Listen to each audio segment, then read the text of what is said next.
ইন্ডিয়ার বাংলাদেশের টি-20 সিরিজ শুরু হইতেছে আগামীকালকের থেকে। তো সেখানে যে বাংলাদেশ বরাবরই আবার চ্যালেঞ্জ করতেছে, যেখানে নাকি তারা ইন্ডিয়ার টি-20তে হারাইব, তারা প্লেয়ার থেকে দৌড়া, তারা সোশ্যাল মিডিয়া থেকে তারা সবাই কইতেছে। আমি যদি এবার তার সামনে রেকর্ডটা আনি, রেকর্ডে কিন্তু খুব ভয়াবহ পরিস্থিতি।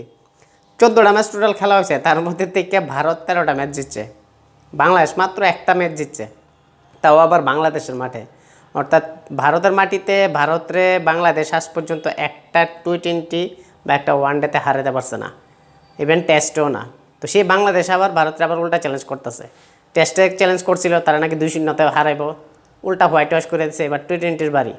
এবার টি-20 মধ্যে 3-0 হোয়াইট ওয়াশ করে ছেড়ে দিব বাংলাদেশে। যে বাংলাদেশ বড় বড় কথা কয় কিন্তু কাজের বেলা ঠন ঠন, সেই বাংলাদেশ তার পরিণতি কিন্তু আবার পাইব 3-0 সিরিজ হারবো। যদিও বড় কোনো প্লেয়ার ইন্ডিয়ার টিমের স্কোয়াডে নাই, তারপরে কিন্তু তারা যথেষ্ট বাংলাদেশে 3-0